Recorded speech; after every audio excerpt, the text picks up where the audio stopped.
días. Hoy vamos a hablar sobre insuficiencia cardíaca con fracción de eyección preservada o conservada. Primero puse un caso clínico. Se trata de una mujer de 73 años con antecedente de disnea de esfuerzo y se presenta en la consulta de seguimiento después de una hospitalización por una descompensación de su insuficiencia cardíaca.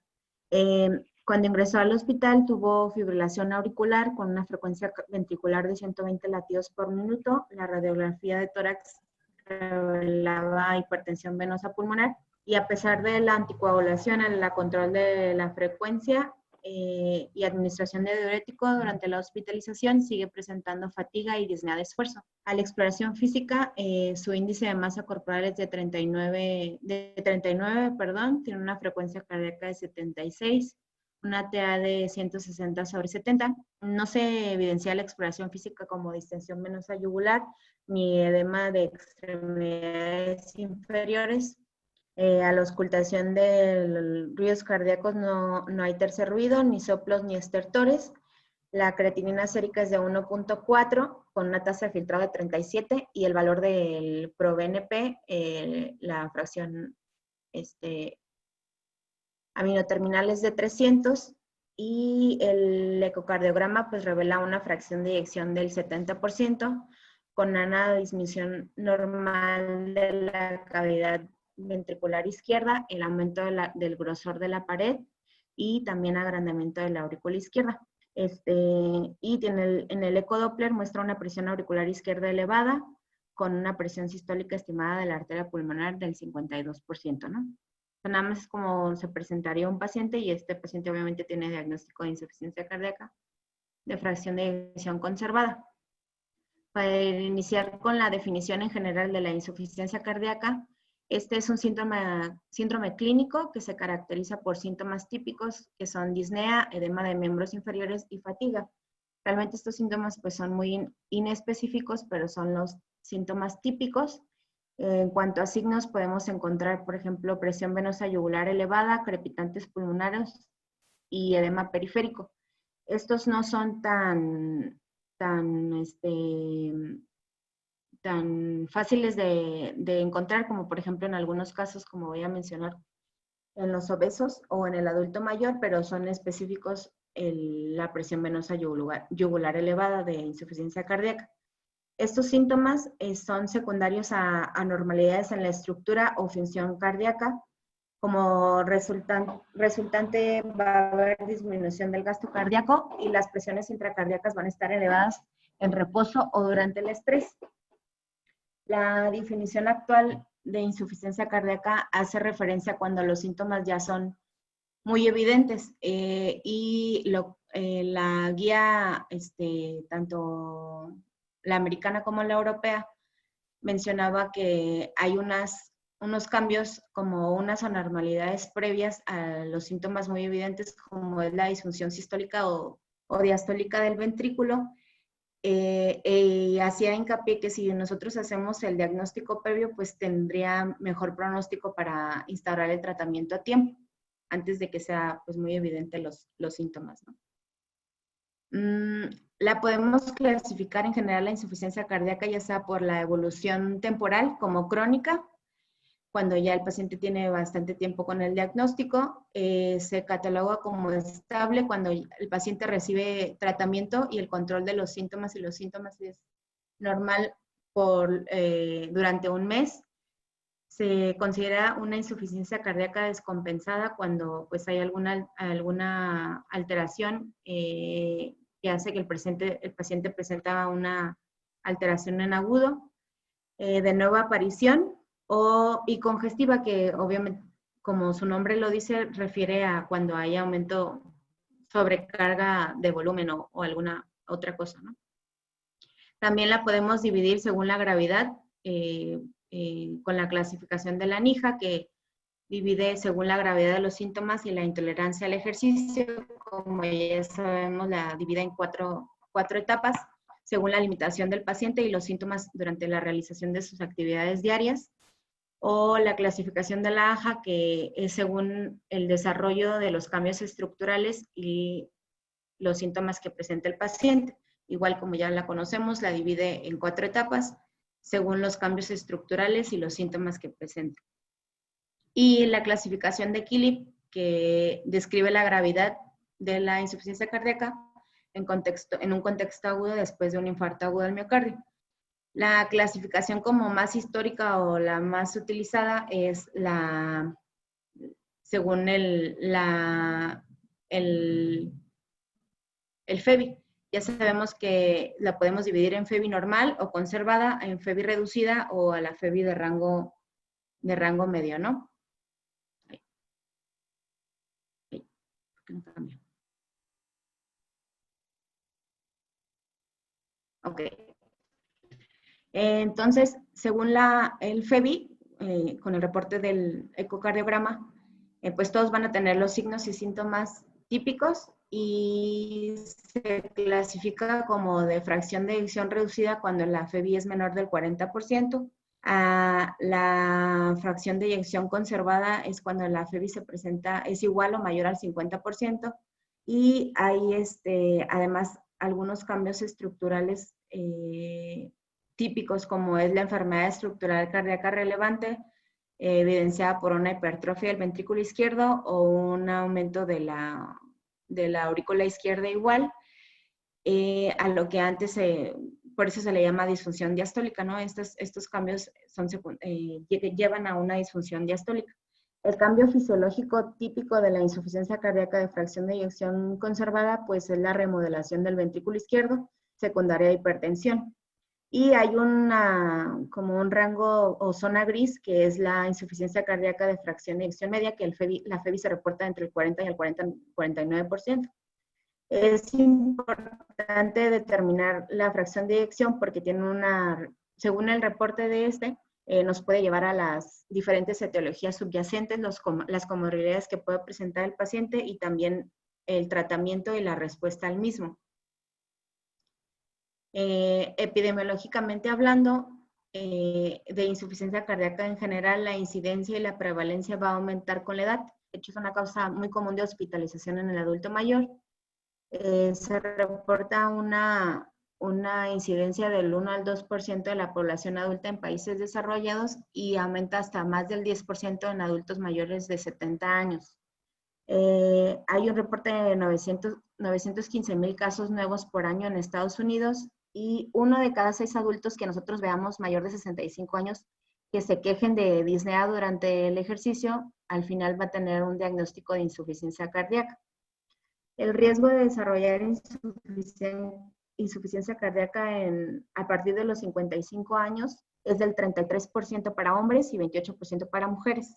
En cuanto a raza, la incidencia también varía. La incidencia más alta es en afroamericanos, reportándose hasta el 4.6%, en hispanoamericanos de 3.5%, a los estadounidenses 2.4% y los asiáticos tienen una prevalencia de un caso por cada 100,000 personas anualmente.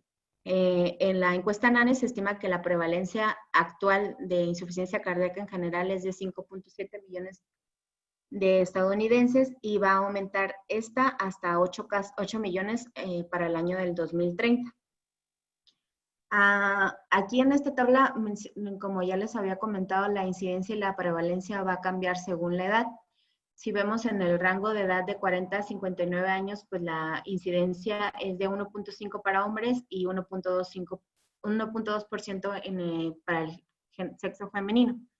A la edad de los 60 a los 79 años, la incidencia es de 6.6% para hombres y 4.8% para mujeres. Y más de 80 años, la incidencia en hombres es de 10.6% y en mujeres de 13.5%. Como vemos, sí, la incidencia va a aumentar con la edad y aparte hace hincapié que arriba de los 80 años es más común en el sexo femenino que en el sexo masculino. Específicamente la insuficiencia cardíaca de fracción de eyección conservada, pues es la presentación más común en el adulto mayor. La bibliografía refiere un fenotipo típico de estos pacientes como tienen mayor edad, generalmente es más común en mujeres que en hombres, y tienen antecedentes de comórbidos cardiovasculares como hipertensión arterial o fibrilación auricular. o causas no cardiovasculares como diabetes o obesidad. Y la incidencia de antecedente de infarto agudo del miocardio es un poco menor en este tipo de insuficiencia cardíaca. El aumento de la incidencia en este grupo etario responde a varias causas. Por ejemplo, ya sabemos que en el adulto mayor la respuesta cronotrópica e inotrópica va a ser menor, lo que nos lleva a aumento de las presiones intracardíacas ventriculares, va a haber aumento de la posgarra y la capacidad de la respuesta al estrés va a ser menor, ya sea estrés fisiológico como durante el ejercicio o patológico en el contexto de una isquemia miocárdica aguda. Aparte de las comorbilidades que se pueden presentar en este grupo etario, como la enfermedad renal crónica, lo que nos va a llevar a una alteración en la homeostasis tanto de sodio y de potasio, que aumentan la probabilidad de descompensación aguda y los efectos adversos al tratamiento de insuficiencia cardíaca, o algunas otras causas como la enfermedad pulmonar obstructiva crónica, los trastornos del sueño que son comunes en este grupo etario y los cambios propios del sistema respiratorio. Va a llevar a hipertensión pulmonar, un llenado ventricular disminuido y también pues presentan mayor disnea, ¿no? Los cambios propios de la edad que se relacionan a esta etiología pues son varios, tanto cardíacos como tal o cambios propios en la vasculatura de los vasos tanto mediano como de grande calibre. Los tres que mencionan que son los más importantes es la estimulación beta-adrenérgica está disminuida en el adulto mayor, lo que nos va a llevar a una disminución de la frecuencia cardíaca máxima y el pico de contractibilidad es menor. Otro punto importante es el llenado ventricular. Como ya sabemos, este es dependiente de energía y en el adulto mayor se ha demostrado que la liberación de calcio y la recaptación del mismo por el retículo sarcoplásmico, está disminuido, entonces el llenado ventricular va a estar alterado. Y aparte el llenado diastólico, que ya sabemos que es dependiente de la competencia cardíaca, pues va a estar disminuida por secundaria hipertrofia de los miocitos, lo que es igual a menor distensibilidad. Y esta hipertrofia es secundaria al depósito intersticial de colágeno, de amiloide o lipofuscina. Y por último, la rigidez vascular es mayor, ya les comenté, tanto en vasos de mediano a grande calibre, entonces la rigidez de esta se ve alterada por aumento del colágeno, hay ruptura de fibras de elastina, hay una disminución en la liberación de óxido nítrico, que nos lleva a la vasodilatación, como ya sabemos, y también hay un aumento de la señalización de la angiotensina 2, que es un vasopresor. Entonces, un conjunto de esto, más las comorbilidades de los pacientes, pues hacen que la insuficiencia cardíaca de fracción de eyección conservada sea más común. También mencionaba como dos grandes rubros para explicar la fisiopatología de la insuficiencia cardíaca de fracción de eyección conservada. El modelo tradicional refería que la hipertensión sistémica y la disfunción vascular va a hacer cambios inicialmente en el ventrículo izquierdo con hipertrofia, fibrosis y la disfunción diastólica, que con el tiempo va a llevar a una hipertensión de la aurícula izquierda con su consecuente remodelamiento e igual va a llevar a disfunción diastólica y sistólica, ¿no? Ya que se presenta esto, pues ya va a haber cambios tanto a nivel pulmonar, con hipertensión pulmonar y también fibrilación auricular, que lleva con el tiempo igual a remodelamiento del ventrículo derecho y al final también se afecta la aurícula derecha con remodelamiento y también conlleva a mayor disfunción diastólica y sistólica. Aparte, el otro modelo que mencionaba la bibliografía es que hay condiciones en el adulto mayor de situaciones proinflamatorias. Esta inflamación del sistema microvascular endotelial es secundaria ya sea a la disminución a la respuesta del óxido nítrico, como ya les había dicho, inflamación muscular y la disfunción microvascular, que lleva a debilidad de las miofibrillas, hipertrofia del cardiomiocito y fibrosis, que al final Todo termina en un remodelamiento cardíaco con disfunción y empeoramiento de la reserva cardíaca.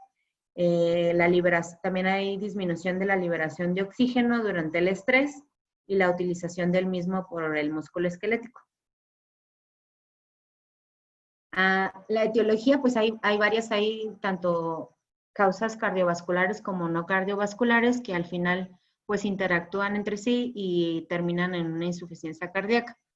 Por ejemplo, la enfermedad cardíaca isquémica, una isquemia miocárdica aguda va a llevar a insuficiencia cardíaca, un daño tóxico secundario a algunas sustancias como el alcohol, la cocaína o algunos esteroides, el depósito de algunos metales pesados como cobre, hierro, plomo, algunos medicamentos como las antraciclinas, los anticuerpos monoclonales, los interferones, algunos antidepresivos, el antecedente de radiación, algún también daño inmunomediado e inflamatorio como secundario a una sepsis, como en la enfermedad de Chagas o en VIH-Sida, la miocarditis linfocítica o de células gigantes, enfermedad de Graves, artritis reumatoide, como ya les había dicho, todo lo que sea infiltrativo, ya sea amiloidosis, sarcoidosis o hemocromatosis, alteraciones metabólicas como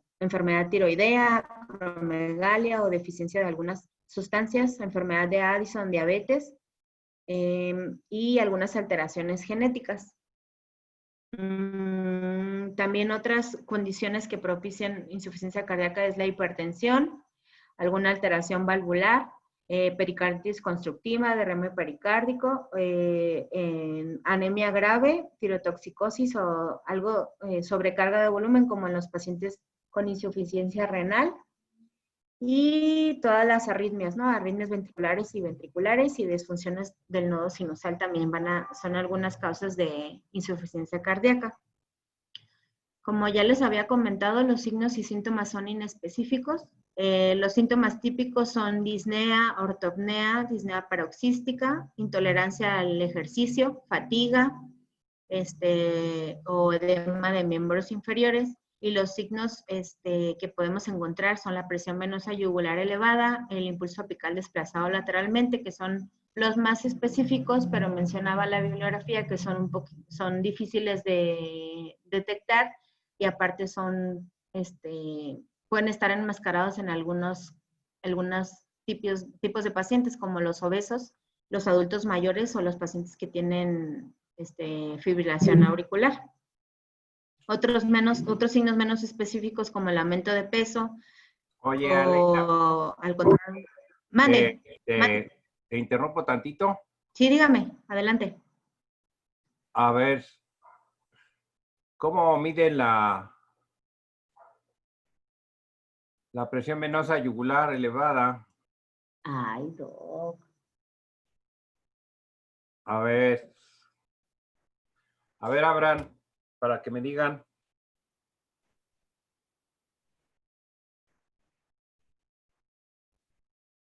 No, abran sus videos para verlos.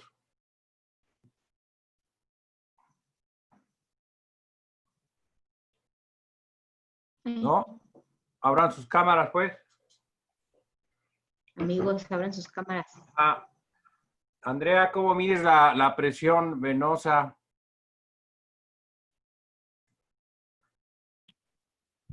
No recuerdo. Sí. Estás caminando. Ajá. A ver, dime. Ajá.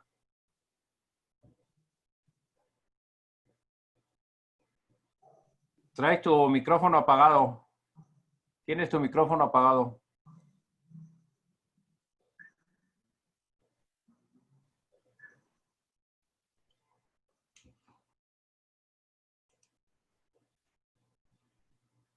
¿Qué dice? Es la onda del pulso yugular. ¿Cómo la mides?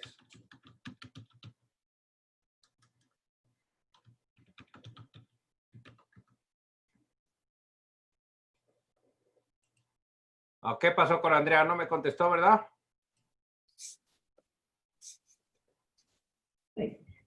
No, doctor. No. Ajá. No recuerdo. No, Carlos.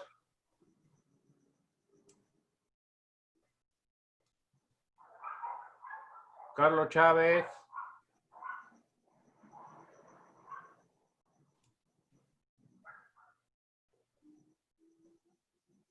A ver, Adriana.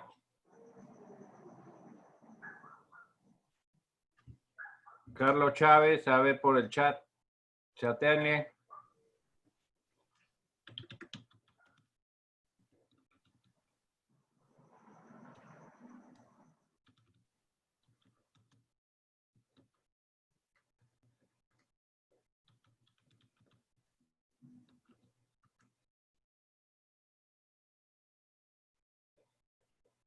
Bueno, Yo. oye, Aleida, Mande. ¿tú sí me ves? Ah, a ver, déjeme ver. Es que tengo disminuido los cuadritos de... Sí. Ajá, yo no te veo. Ay, espérenme. Ahorita le cambio. Oye, Mande. ¿quieres que pasamos un video para que vean cómo se mide? Ah, ok. Sí, a ver, entonces déjame compartir. Sí, déjeme, me salgo. Ahí está. Sale, va. Ya.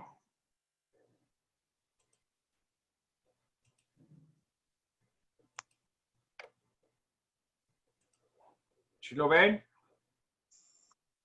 Sí.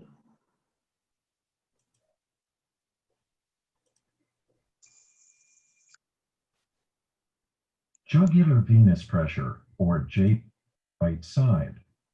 Focusing on the right.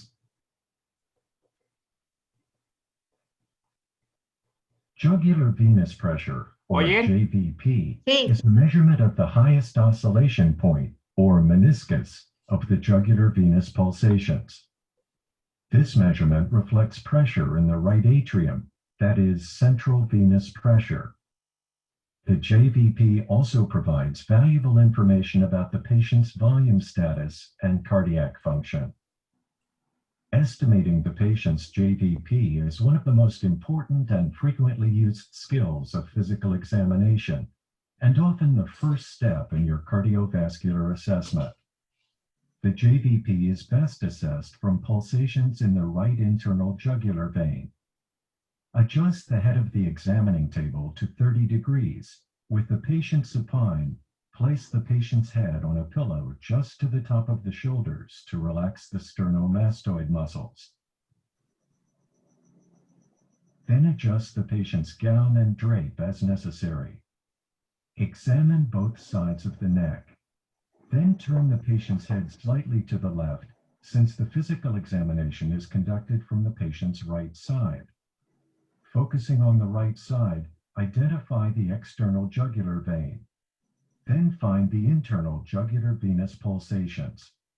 If necessary, raise or lower the head of the bed until you can see the oscillation point of the internal jugular venous pulsations in the lower half of the neck. Look for the oscillation point along the sternomastoid muscle between the clavicle and the angle of the jaw, or just posterior to the sternomastoid. Internal jugular pulsations have a soft, undulating quality, usually with 3 elevations per heartbeat, 2 of which are visible, and 2 troughs. Whereas the carotid pulse has a more vigorous thrust with a single outward component. Internal jugular pulsations are rarely palpable, whereas the carotid pulse is almost always palpable. Internal jugular pulsations are eliminated by light pressure on the vein just above the clavicle, whereas the carotid pulse is not eliminated by the pressure. The level of internal jugular pulsations changes with position. In a euvolemic patient, the level in the neck drops as the patient becomes more upright, whereas the carotid pulse is unchanged by position. Finally, the level of internal jugular pulsations usually falls with inspiration, whereas the carotid pulse is not affected by inspiration. Measure the oscillation point of pulsation in the right internal jugular vein using the following technique. Extend an elongated rectangular object, such as a 3x5 card, from the meniscus point of pulsation, while extending a centimeter ruler vertically from the sternal angle, making a right angle. To establish the true vertical and horizontal lines, place your ruler on the sternal angle and line it up with a vertical line in the room. Then place your card or other rectangular object at an exact right angle to the ruler. This constitutes your horizontal line.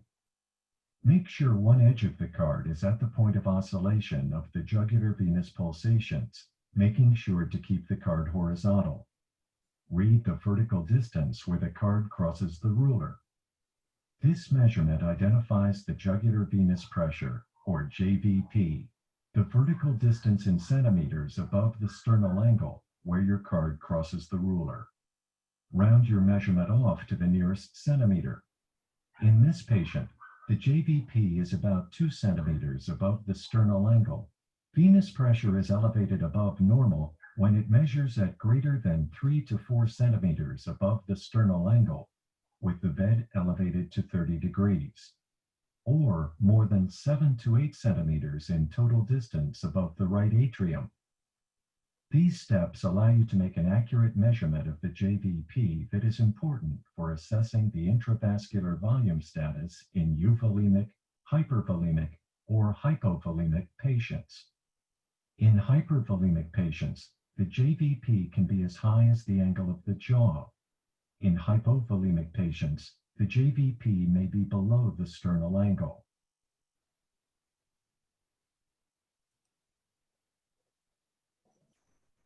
Jugular venous pressure, or JV. ¿Ya vieron?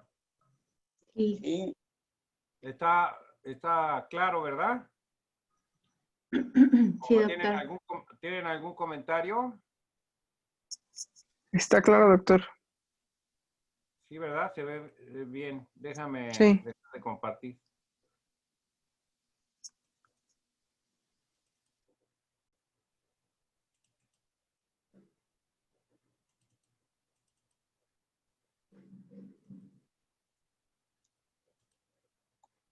Ok, ahora pregúntales a Leida, ¿cuál es la causa más frecuente de insuficiencia cardíaca diastólica en México?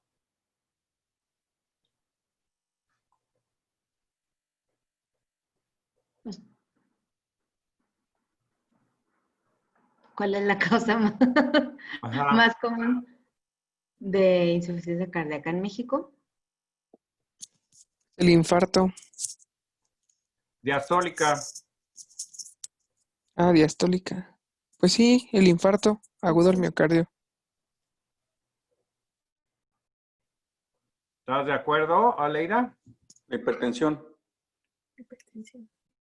Hipertensión, bueno, ajá. Es que depende si la insuficiencia es aguda o es crónica. En la aguda es el infarto y en la crónica pues sí es la hipertensión.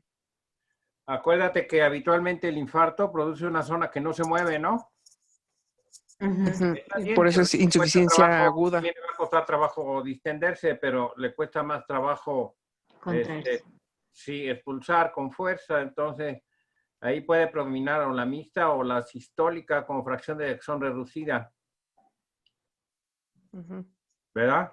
La hipertensión es más frecuente que te produzca una alteración morfológica en el ventrículo, que crezca la aurícula y que del tipo de insuficiencia cardíaca diastólica. Pero, ¿cuál otra? Ajá. ¿Qué tipo de crecimiento en el miocardio, o qué tipo de hipertrofia, perdón, en el miocardio se relaciona con la insuficiencia cardíaca diastólica? La concéntrica. Eso es, ajá. Bien. Ajá. ¿El corazón en insuficiencia cardíaca diastólica estará grande o chico? Bueno, chico, en relación, pues, tendrá cardiomegalia 1 en relación a cardiomegalia 3, 4 de otro.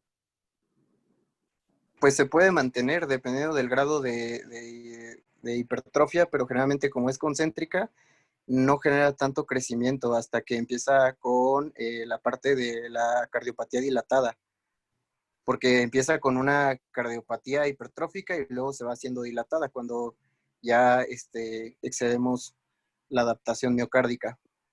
Sí, el corazón en la insuficiencia diastólica es chiquito, el corazón en la insuficiencia sistólica se hace más grande, ¿no?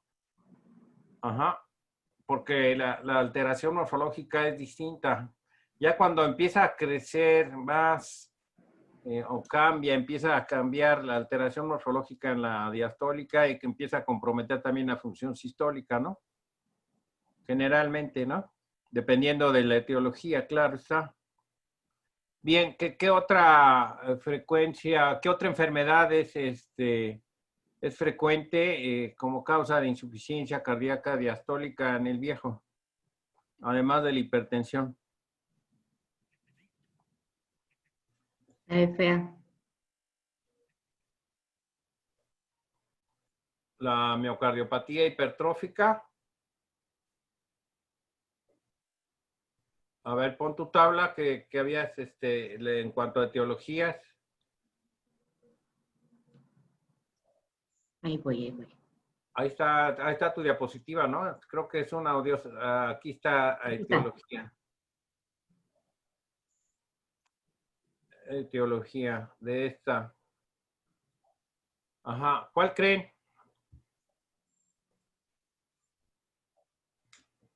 Bueno, déjame ir anotando las preguntas. En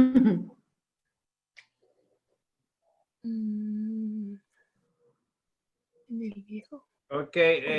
Valvulopatías. Ajá. Podrían ser valvulopatías. La valvulopatía. Ajá, la valvulopatía. ¿Y qué tipo de valvulopatía? Para la diastólica, la insuficiencia, ¿no? Ajá. ¿Qué? Tricúspide mitral. Mitral. Bueno, en el modelo clásico de insuficiencia cardíaca que te tocó leer todavía y que está todavía vigente, por ejemplo, que hablan de insuficiencia cardíaca congestiva, en el cual el paciente, ya les había dicho, no sé si fue con ustedes, es como que les había dicho la característica de la insuficiencia cardíaca, la característica de los pacientes que les llaman pacientes húmedos y calientes. Ujú. Sí les había dicho, Leida, ¿te acuerdas? Según yo sí. Ajá. Son Bueno, los fenotipos de falla cardíaca, ¿no? Sí, los húmedos y calientes, o sea, los que están edematosos, calientes, que retienen mucho líquido, es el clásico de insuficiencia cardíaca congestiva, ¿no? Y ese predomina ahí la insuficiencia cardíaca diastólica y ahí, bueno, el diurético es de primera línea. Pero, por ejemplo, seguramente sí han visto y pueden reconocer a los pacientes con insuficiencia cardíaca que se llama seco y frío. ¿Sí ubican ese paciente? Pues sí, esos son los que nos llegan chocados con insuficiencia sistólica principalmente. Insuficiencia sistólica predominantemente, pero no pueden andar caminando. Pero la característica que tienen es que, bueno, están seco y frío, por las características también que no están tan hematosos. Son pacientes que tienen a veces cianosis periférica. Sí los ubicas más o menos. Y que sepas Sí. como la piel, como los diabéticos, que pierden pelo, la piel es reseca, bueno, tiene mucho más daño que la piel normal, pues, en relación a eso, ¿no? Sí ubican esos dos pacientes. En caso de la insuficiencia cardíaca diastólica, como la que estaba mencionando Leira, son los pacientes húmedos y calientes. Tibios, calientes. Húmedos y calientes, ¿no? O sea, están bien congestivos, ¿no? Por eso el diurético ahí es de primera línea, ¿no? Las valvulopatías, sí, y las valvulopatías, bueno, las reumáticas pues es raro, ¿no? Pero el otro tipo de valvulopatías y la hipertensión, como dijo usted también. El infarto, pues depende de dónde te pegue, ¿no? También. Y pero bien, en cuanto al daño inflamatorio que decía la infiltración, bueno, pues no es tan frecuente, ¿no? Hay que buscar alguna prevalencia de nuestro país o qué es lo que ven ustedes con más frecuencia. Saben pacientes en insuficiencia cardíaca, pero ¿cuál es el origen, no? ¿Verdad? O sea, ¿qué se puede hacer? Ok. Bueno, yo voy a callar. Sale. Gracias. Ok. Bueno, esta ya lo había dicho. Ahora, si tenemos un paciente con los signos y síntomas y nosotros sospechamos de insuficiencia cardíaca, pues una de las pruebas diagnósticas que se recomienda de manera inicial son los péptidos natriuréticos. Generalmente se recomienda más en el contexto no agudo, en pacientes que no tenemos como disponible o muy a la mano el ecocardiograma. El BNP, el límite superior normal es de 35 picogramos sobre mililitro. Ese es en un contexto no agudo y en agudo el rango lo sube hasta menos de 100 picogramos. Y el ProBNP, el límite superior normal es de 125 en el contexto no agudo y en el agudo menor a 300. La bibliografía refiere que, que el valor es similar tanto en fracción de eyección reducida como en la conservada, pero es ligeramente menor en la insuficiencia cardíaca de fracción de eyección conservada. El valor predictivo negativo es muy alto, por lo que se recomienda para descartar insuficiencia cardíaca, pero no para establecer un diagnóstico. Hay que considerar que hay algunas situaciones en las que el péptido natriurético va a estar elevado sin ser específicamente insuficiencia cardíaca, como por ejemplo antecedente quirúrgico cardíaco, una cardioversión, en una contusión cardíaca, hasta que arritmias auriculares y ventriculares como en la fibrilación auricular. Y las no cardíacas en el adulto mayor también puede estar elevados el valor en antecedente de un EBC isquémico, una hemorragia subaracnoidea, alteración renal y en anemia, por ejemplo. Y específicamente en los obesos refieren que el valor es más bajo de lo normal. Este es un cuadrito de la guía americana, en donde mencionan como con un nivel de evidencia 1A que en todos los pacientes que nosotros sospechamos de insuficiencia cardíaca, o sea que tienen todos los factores de riesgo y pues se presenta con síntomas típicos como lo es disnea, se recomienda realizar una medición del péptido natriurético para el diagnóstico y para la exclusión de insuficiencia cardíaca. Y también con un grado de evidencia 1A, refiere que también ayuda para el pronóstico y la severidad de la enfermedad cardíaca en los pacientes. También con un grado de evidencia 1A recomendaban el uso de la medición del péptido natriurético a la admisión para establecer el pronóstico en una descompensación de la insuficiencia cardíaca como aguda. Otras pruebas diagnósticas importantes es el electrocardiograma, que generalmente tiene una sensibilidad del 89%, pero la especificidad es baja, pero se recomienda de manera de uso sistemático para descartar el diagnóstico. Entonces, si hay alguna anormalidad, pues sí nos puede orientar a insuficiencia cardíaca. El ecocardiograma es la prueba más útil porque nos ayuda a determinar el volumen de las cámaras cardíacas, la función sistólica y diastólica del ventrículo izquierdo, a determinar el grosor de la pared, la función valvular, e hipertensión pulmonar. En la insuficiencia cardíaca de fracción de eyección conservada, típicamente podemos encontrar datos de disfunción diastólica, como es la desaceleración, relajación de la relajación ventricular y aumento de la presión de la aurícula izquierda. Como otro estudio que mencionaban en la radiografía de tórax, que realmente pues tiene poco uso, quizá en un cuadro agudo sí, porque nos ayuda a evidenciar congestión pulmonar o alguna otra causa. Y el eco transtorácico es la técnica que se recomienda de elección para evaluar la función miocárdica y sistólica, tanto sistólica como diastólica del ventrículo derecho y del ventrículo izquierdo de igual manera. Entonces, si tenemos un paciente con signos y síntomas de insuficiencia cardíaca, con factores de riesgo como mayor de 60 años, antecedente de hipertensión o alguna condición preinflamatoria coexistente, así como un antecedente previo de hospitalización por insuficiencia cardíaca, se recomienda realizar un ecocardiograma. Si la fracción de eyección es mayor o igual al 50%, debemos siempre considerar alguna otra etiología que esté causando los síntomas, o si no, algunos datos objetivos que podemos encontrar es igual, hipertrofia del ventrículo izquierdo,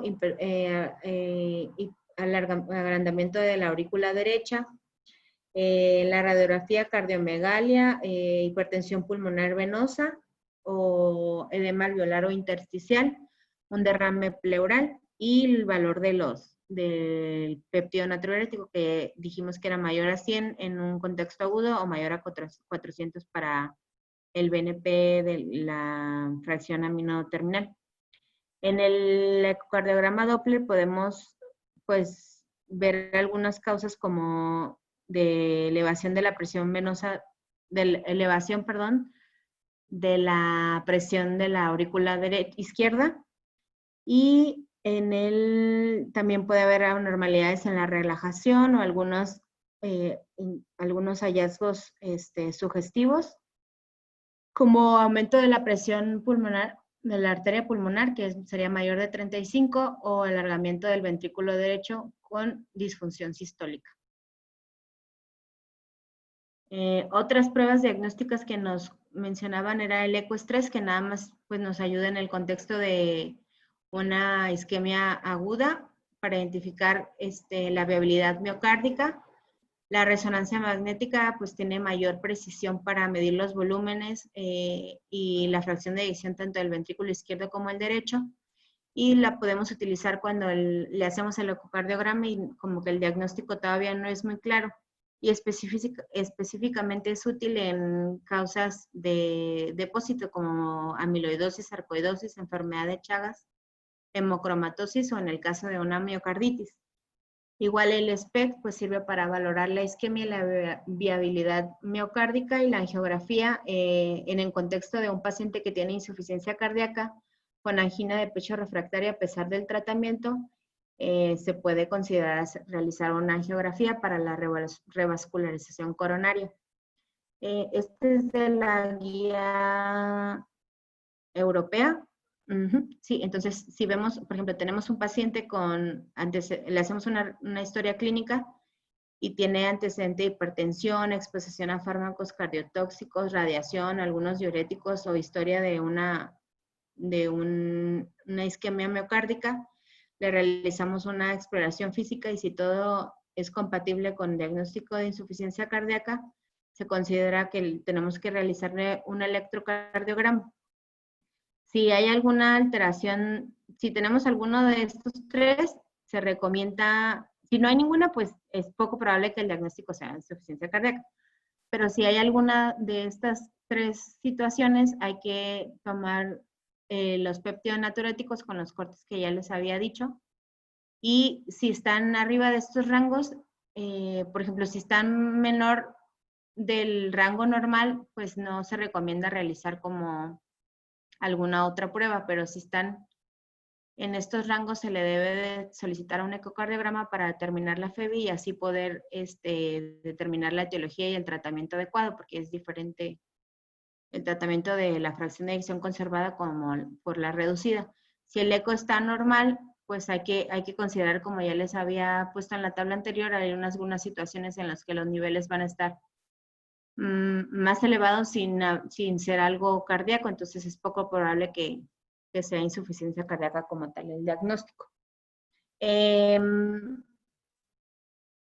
Las recomendaciones clase 1, nivel C, en la guía europea, en todo paciente que sospechemos de insuficiencia cardíaca, para establecer el diagnóstico se recomienda realizarle un ecocardiograma transtorácico para determinar qué tipo o clasificar la insuficiencia cardíaca, ya sea de fracción de eyección conservada, reducida o la media. También se recomienda a todos los pacientes que ya se les va a identificar la FEBI para saber qué pacientes son candidatos al tratamiento farmacológico o algún otro dispositivo.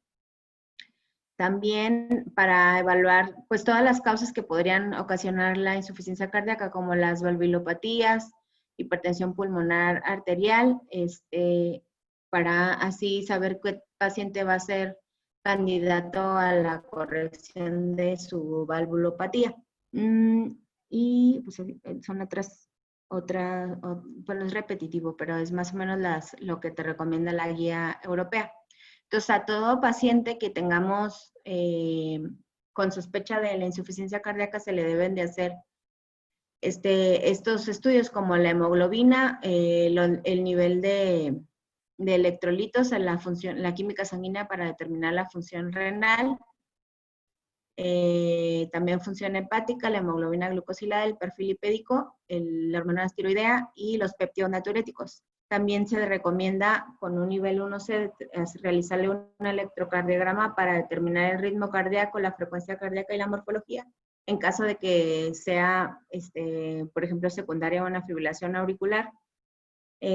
También se recomienda la prueba de esfuerzos en algunas situaciones, como para evaluar el trasplante cardíaco y la asistencia mecánica circulatoria, y hacerle una radiografía de tórax para descartar enfermedades pulmonares o alguna otra causa que puedan desencadenar la sintomatología, como es la disnea. Una vez que ya tenemos el diagnóstico de la insuficiencia cardíaca por los cambios que habíamos determinado de manera previa, se recomienda realizar algunas intervenciones para modificar los factores de riesgo y el tratamiento para que no se haga una insuficiencia cardíaca manifiesta, como es tratar las comorbilidades, como es la hipertensión. Esto sí va a prevenir y va a retrasar la aparición de la insuficiencia cardíaca y aumenta la calidad de vida. También se recomienda el tratamiento con estatinas para pacientes con alto riesgo, para retrasar la aparición igual y prolongar la calidad de vida, prolongar la vida de los pacientes. Se debe de decirle al paciente pues algunas medidas higiénico-dietéticas, como es el suspender el hábito tabáquico, reducir el consumo de alcohol. También se recomienda el tratamiento de los IECA para los pacientes con disfunción sistólica del ventrículo izquierdo asintomática o antecedente a un infarto agudo al miocardio, para prevenir o retrasar la aparición de insuficiencia cardíaca. Igual para los pacientes con disfunción sistólica del ventrículo izquierdo asintomático o historia de infarto agudo al miocardio, se recomienda el uso de betabloqueadores para retrasar la aparición de la misma. Entonces, el tratamiento en general de una insuficiencia cardíaca, pues el objetivo es mejorar el estado clínico, la capacidad funcional y la calidad de vida, así como prevenir la hospitalización y reducir la mortalidad. Como se han hecho muchos estudios específicamente para la insuficiencia cardíaca de fracción de eyección reducida, y si hay muchos medicamentos que se han modificado o si tienen algún impacto en esta etiología. En el caso de esta clase, de este tipo de insuficiencia cardíaca, no hay alguna terapia que haya demostrado hasta el momento mejorar los resultados. Entonces, el tratamiento generalmente es para disminuir la sobrecarga de volumen en caso de que el paciente presente el tratamiento de las comorbilidades y algunas medidas como la tolerancia al ejercicio, o sea, una rehabilitación cardíaca y estrategias para manejar las hospitalizaciones. Entonces, como ya les había comentado, es muy importante las enfermedades cardiovasculares concomitantes, como es la fibrilación auricular, la hipertensión, la enfermedad coronaria, la hipertensión pulmonar, o la diabetes, enfermedad renal crónica, anemia, EPOC y obesidad. Entonces, a diferencia de la insuficiencia cardíaca de fracción de eyección reducida, la muerte en estos pacientes no es tanto por las de causa cardiovascular, sino más bien por todas las comorbilidades que tiene el paciente. Y estos tipos de pacientes pues son mayores y son muy sintomáticos, por lo tanto la calidad de vida se ve muy afectada en pacientes que tengan diagnóstico de insuficiencia cardíaca de fracción de eyección conservada. Entonces, a todos los pacientes debemos de explicarle la orientación con respecto al autocuidado, ya sea el control de peso, enseñarles cómo hacer la modificación de la dosis de los medicamentos, por ejemplo, el diurético, realizar ejercicio, que tengan restricciones dietéticas, ya sea de sal o de la ingesta de líquidos, y que tengan que tener una monitorización médica regular. También hay que considerar que hay pacientes que ya tienen síntomas refractarios o que tienen muchas hospitalizaciones. Entonces, si es el caso de nuestro paciente, pues hay que considerar un programa de cuidados paliativos. En cuanto al tratamiento, los diuréticos, pues al igual que van a actuar de modo similar según ya sea FEBI reducida o conservada. Entonces, son útiles para la disminución de la congestión de volumen. Aquí puse nada más la dosis de los diuréticos empleados normalmente, ya sea furosemide con dosis inicial y dosis diaria normal. Y eso nos va a ayudar específicamente cuando haya sobrecarga. En cuanto a los otros medicamentos como los betabloqueadores o los antagonistas de los receptores del receptor de mineralocorticoides, no hay una evidencia clara en cuanto a la mejoría de los síntomas, pero por ejemplo el candesartán sí se reporta una mejoría en la clasificación de la NIJA, y los IECAS sí hay una evidencia como de mejoría, pero es inconsistente en varios estudios. Entonces recomendaba nada más limitarse el uso de estos medicamentos solo cuando el paciente tiene indicación para su uso secundario a otro diagnóstico. En un paciente que está hospitalizado por insuficiencia cardíaca aguda, el ritmo, que tengan ritmo sinusal, se ha visto que el nebivolol, la digoxina y la espironolactona pueden reducir las hospitalizaciones en los pacientes, y los betabloqueadores no son tan efectivos para reducir la hospitalización. En cuanto a la mortalidad, nada más el nebivolol tiene una reducción variable en cuanto a muerte y hospitalizaciones, secundarias solamente a causas cardiovasculares, entonces ahí sí tiene impacto. Lo demás está como incierto si lo comparamos con el tratamiento de insuficiencia cardíaca con fracción de eyección reducida. Entonces, para todos los pacientes que le hacemos este diagnóstico, las recomendaciones son tratar las comorbilidades cardiovasculares y no cardiovasculares, siempre que el tratamiento sea seguro y efectivo para mejorar los síntomas, el bienestar y el pronóstico. Y los diuréticos sí están indicados para los pacientes que estén congestivos para aliviar los síntomas, tanto en fracción de eyección conservada como la del rango medio o la del área gris, que es de 40 al 49%. En esta tablita puse nada más algunas terapias, por ejemplo, que sí tuvieron algún impacto. Por ejemplo, los betabloqueadores sí tienen una evidencia de posible beneficio en pacientes con fracción de eyección mayor al 40%. En cuanto a la hospitalización por descompensación de la insuficiencia cardíaca, la espironolactona también puede ser beneficioso. de las otras comorbilidades, por ejemplo, de la diabetes, el hipoglucemiante de primera línea que mencionan las guías es la metformina.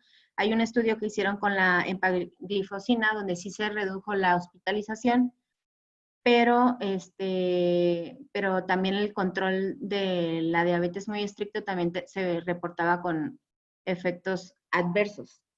Entonces, realmente, si se fijan, como que no hay mucha evidencia en este tipo de insuficiencia cardíaca más que los diuréticos y tratar las comorbilidades como tal. Entonces, las comorbilidades son importantes porque van a interferir tanto en el diagnóstico del paciente porque se pueden enmascarar, por ejemplo, en la enfermedad pulmonar obstructiva crónica. Los síntomas van a ser pues mayores y van a deteriorar la calidad de vida del paciente. Hay mayor hospitalizaciones y mayor mortalidad. Y los fármacos pueden tratar, para tratar algunas comorbilidades se pueden empeorar la insuficiencia cardíaca por las interacciones y por otro tipo de situaciones. Por lo tanto, sí es muy importante siempre tener un control muy, muy estrecho de los pacientes. También mencionaban que los pacientes con insuficiencia cardíaca hasta de un 5 a un 15% van a tener caquexia o sarcopenia. Específicamente es más claro en fracción de eyección reducida, pero ya sabemos que la presentación de esto pues van a estar asociados a síntomas más graves, la capacidad funcional va a estar reducida, las hospitalizaciones son más frecuentes y tienen menor supervivencia. Como la etiología o lo que conlleva a la caquexia y sarcopenia en estos pacientes es multifactorial, pero mencionaba que había una activación inmunitaria proinflamatoria, alteraciones neurohormonales, la nutrición del paciente, hay un desequilibrio calórico-proteico, la resistencia hormonal anabólica, y los pacientes pues generalmente pues son muy, muy sedentarios o tienen poca actividad física por lo que por la disnea que se presenta a la movilidad. Entonces todo esto lleva a mayor caquexia y mayor sarcopenia en los pacientes con insuficiencia cardíaca. Específicamente para este tipo de insuficiencia cardíaca, pues como ya les había comentado, la fibrilación auricular es la arritmia más común independiente de la FEBI del paciente. Entonces siempre mencionaba las guías que, por ejemplo, una insuficiencia cardíaca con diagnóstico, pues de reciente diagnóstico que fue precipitada por una fibrilación auricular tiene mejor pronóstico que aquella que el paciente ya tiene diagnóstico de insuficiencia cardíaca y se le presenta de nuevo una fibrilación auricular. Y un paciente que tiene insuficiencia cardíaca crónica y FA permanente, generalmente la evolución es menos favorable. Hay que considerar que muchos tratamientos para insuficiencia cardíaca pues van a reducir la incidencia de la fibrilación auricular, pero siempre hay que tener un control óptimo de la frecuencia cardíaca. La guía europea refiere de 60, perdón, la guía americana menciona una frecuencia cardíaca de 60 a 100 o menor a 110 durante el ejercicio, pero hace hincapié la guía europea que la frecuencia cardíaca menor a 70 se asocia a peores resultados o peor pronóstico.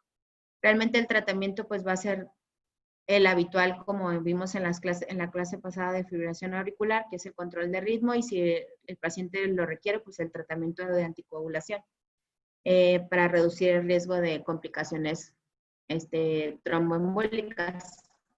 Entonces, sí, según se recomienda cardioversión eléctrica urgente si la FA está como con inestabilidad hemodinámica, las pacientes con la clasificación IJA entre 1 y 3 y generalmente se le indica inicialmente el beta bloqueador y como de primera línea para el control de la frecuencia cardíaca. Si la puntuación del CHA2DS o el Hasbled es mayor nos indica que es un candidato a la anticoagulación, se le debe de dar y generalmente deben de, cuando sea mayor de 2, pues si no tiene contraindicaciones e independientemente del empleo de una estrategia para el control del ritmo, pacientes que tienen una FA de duración de mayor a 48 horas o desconocida, se les recomienda iniciar la anticoagulación oral. Y pues esto es darle heparina en caso de que se vaya a someter a cardioversión. Otro punto importante es la hipertensión, como ya comentó el doctor. Generalmente es mayor a hipertensión sistólica, entonces el control de esta sí, sí tiene impacto sobre la mortalidad y la calidad de vida. Ya podemos usar diuréticos y ECAs ARA2. Generalmente los betabloqueadores son menos efectivos para reducir la presión arterial sistólica y el valor como objetivo es menor a 140/90. El tratamiento hipolipemiante de primera elección es la metformina en estos pacientes. Como ya les había dicho, la empagliflozina reduce la presión arterial y el peso corporal, así como la reducción de las hospitalizaciones frecuentes y la mortalidad, pero el tratamiento agresivo puede ser incluso perjudicial para los pacientes. Se debe de mandar a un paciente a rehabilitación cardíaca para aumentar la tolerancia al ejercicio, y el tratamiento de arritmias y alteraciones de la conducción debe ser importante. Recomendaba un electrocardiograma ambulatorio, porque es muy común encontrar complejos ventriculares prematuros y esto es de peor pronóstico. Las bradicardias y pausas también son frecuentes, principalmente durante la noche, y se van a asociar más a muerte súbita. Si la pausa es mayor a 6 segundos, se recomienda el tratamiento, aun si los pacientes no presentan síntomas, y siempre considerar que las arritmias o las alteraciones de conducción pueden ser secundarias a alteraciones electrolíticas o algún fármaco que las esté causando. Igual, el tratamiento de hipertensión recomendado con un grado de evidencia 1A es IECAS o ARA2 o un bloqueador con un antagonista del receptor de mineralcorticoides, en combinación para reducir la presión arterial como primera, segunda y tercera línea, ya que tienen efecto en la reducción del riesgo de la mortalidad y la hospitalización. También se recomienda un diurético tiacídico para reducir la presión arterial cuando la primera línea o la segunda línea no es efectiva, pues se puede considerar un diurético tiacídico en combinación con el IECA o un beta bloqueador. También el amlodipino y la dralicina puede reducir la presión arterial cuando todavía no hay control de la hipertensión a pesar del tratamiento con IECA y el diurético. Este es de la guía americana, sí. Y también menciona que es muy importante controlar la presión arterial en estos pacientes. Para reducir la mortalidad, los diuréticos deben de ser usados para disminución los síntomas de congestión pulmonar y el manejo de la fibrilación auricular como ya lo habíamos mencionado en la clase pasada.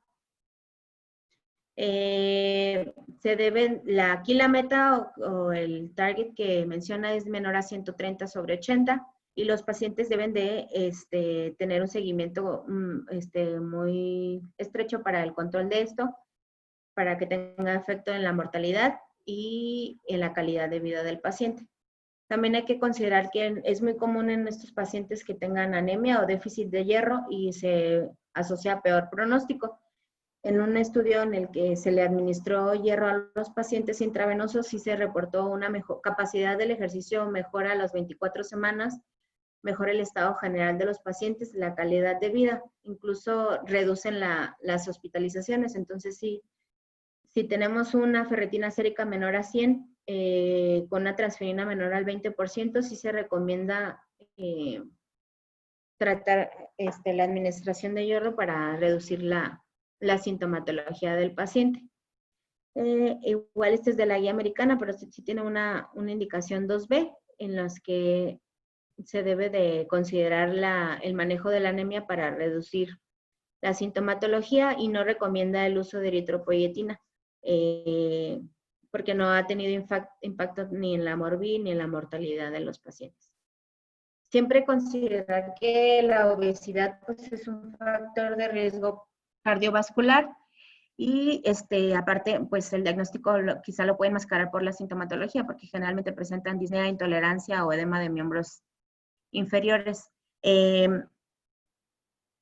Los títulos del péptido natriurético van a ser menores en los pacientes obesos Y en estos pacientes, por ejemplo, que tengan insuficiencia cardíaca y un índice de masa corporal menor a 35, no se recomienda como tal la pérdida de peso porque se asocia con una morbimortalidad más alta, peor estado sintomático y mayor calidad de vida. Entonces no hay que ser tan estricto en el manejo de la obesidad en estos pacientes. Obviamente si es mayor a 35%, mayor a 35 el índice de masa corporal, sí hay que decirle que hay que bajar de peso. Entonces, tenemos un paciente con sospecha de insuficiencia cardíaca. Si tenemos datos de sobrecarga, pues hay que utilizar diuréticos. Si no, hay que manejar todas las causas o las comorbilidades que tenga el paciente. Aquí, por ejemplo, para el manejo de la hipertensión, te recomiendo el uso de diuréticos, los IECA, en pacientes que tengan enfermedad renal crónica u otros agentes según siempre considerar los efectos secundarios. Si el paciente tiene riesgo cardiovascular elevado, se debe de iniciar las estatinas de acuerdo a las guías que se manejan de manera habitual. Igual en pacientes con fibrilación auricular, el control de ritmo y la anticoagulación según los riesgos que le determinemos al paciente. En la obesidad, realizar una orientación nutricional para el manejo de este factor de riesgo. Y en pacientes que tengan enfermedad pulmonar obstructiva crónica o alteraciones en el sueño, pues también hay que hacerle el tratamiento de acuerdo a las guías que se mencionan. Y siempre de la mano con, como ya les había dicho, con una orientación del autocuidado y reconocer cuando el paciente ya está como con la alteración de sus síntomas para hacer el cambio en las dosis de los medicamentos. En cuanto a la tolerancia al ejercicio, en comparación con los nitratos, por ejemplo, en un estudio que se les dio a todos nitratos para el manejo, para aumentar la capacidad del ejercicio, realmente no hubo ninguna significancia estadística en comparación con los pacientes que se les manda a rehabilitación cardíaca. Sí mejoran la capacidad del ejercicio y reducen los síntomas. Entonces siempre se debe de recomendar un ejercicio aeróbico diario según a las capacidades del paciente, mínimo 30 minutos para mejorar estos síntomas. Aspectos claves, en puse los aspectos claves para el autocuidado, ya sea pues que el paciente reconozca su enfermedad y comprenda la causa y los síntomas de la misma. Monitorizar los síntomas, ya sea para reconocer cambios en cuanto, por ejemplo, edema o aumento de la dificultad respiratoria, para saber cuándo ajustar su tratamiento y la ingesta de líquidos. El aumento de peso también es muy importante. Si el paciente presenta aumento de peso de 2 kilos en 3 días, pues eso es un foco rojo.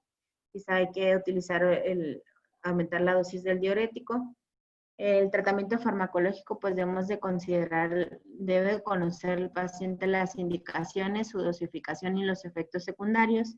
Se recomienda que los pacientes se vacunen para la gripa y el neumococo. En cuanto al consumo de alcohol, la restricción de la ingesta de líquidos o la ingesta de sal se deben de abstener, y también el consumo de alcohol. Recomendaba 2 unidades por día a los varones y 1 unidad al día en las mujeres. Evitar el consumo de tabaco, realizar ejercicio. Si va el paciente a viajar, pues que siempre lleve sus medicamentos y estar consciente de la capacidad física o lo que vaya a hacer durante su viaje, y no perderse en cuanto a la restricción de líquidos o la ingesta de sal. Si nosotros reconocemos que el paciente tiene trastorno del sueño, pues hay que proporcionar los consejos, las medidas no farmacológicas, y de ser necesario, pues enviar al neumólogo. Y siempre el aspecto psicológico, debemos de considerar que los pacientes pues se van a deprimir o puede haber disfunción cognitiva secundaria a esta etiología. Entonces, siempre esto tiene una afectación en la adherencia de los medicamentos. Ahora, el adulto mayor, la fragilidad y el trastorno cognitivo en estos pacientes pues son un poco más difíciles.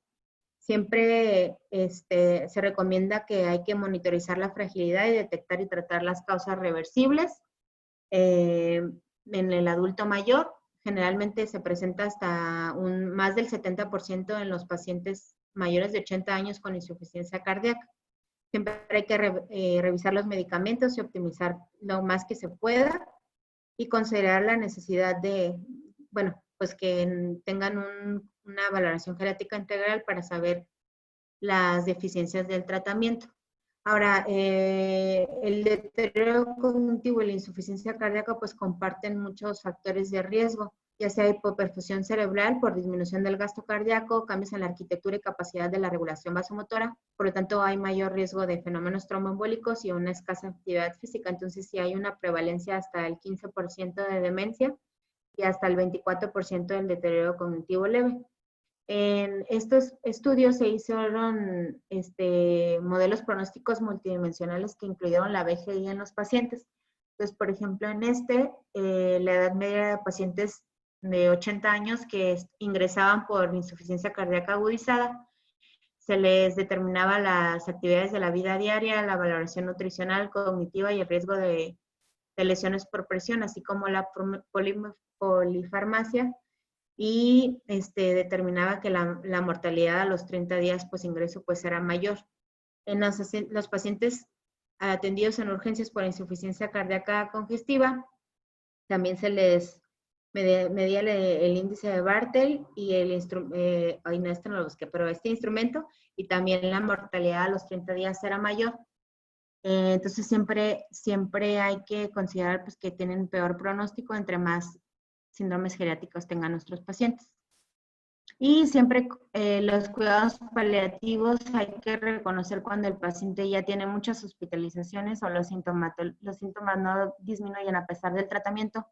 Tenemos que catalogar al paciente como en fase terminal, ya sea que el deterioro funcional es progresivo y la dependencia sea mayor, los síntomas son más graves y la calidad de vida es peor a pesar del tratamiento, tenga muchas hospitalizaciones, que haya caquexia cardíaca y ya se considera el paciente como un paciente en fase terminal. Entonces, siempre debemos de considerar este rubro y orientar al paciente y al familiar que se va a mantener lo mejor que se pueda la calidad de vida.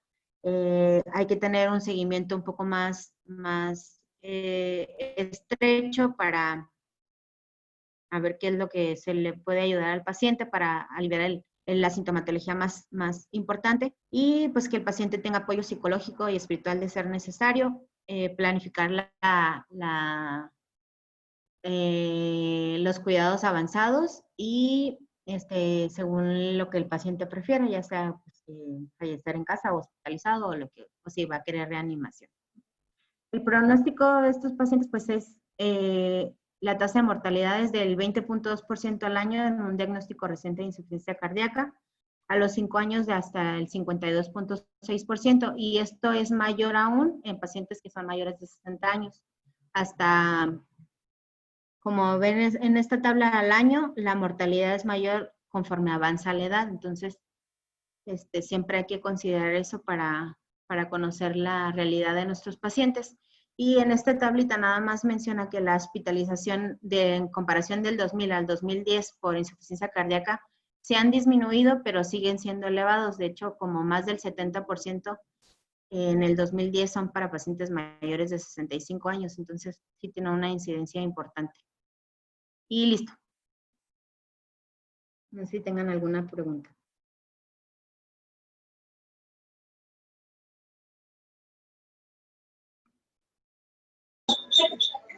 ¿Listo? Sí, doc. Muy bien. Ok. Que el doctor Lascano ya se nos fue. Ah, sí. Ya, ¿verdad? Sí, ya somos bien poquitos. Sí, ¿verdad? Bueno. ¿Tienen alguna pregunta o comentario para Leida? No. ¿Ya aprendieron muy bien cómo medir la presión regular? El doctor siempre venía preparado para ese tipo de cosas. Ah, sí, es que le gusta mucho que sepan cómo medirla clínicamente hablando. Acuérdense que siempre se los pregunta año tras año. No me acuerdo que el Eh, año pasado me había preguntado eso. Sí, ya lo había preguntado antes, pero bueno, está bien.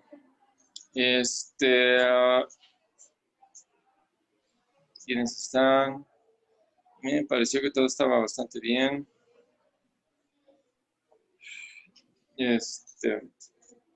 Nada más, bueno, para la otra, avísenme de los cambios de la clase. Sí, perdóneme, se me fue el rollo. Si no tienen ninguna pregunta o comentario, yo creo que nos vemos mañana por cuestiones de tiempo, ¿vale? Ahorita nos vemos. Órale, pues. Muchas gracias, ¿eh? De nada, bye bye.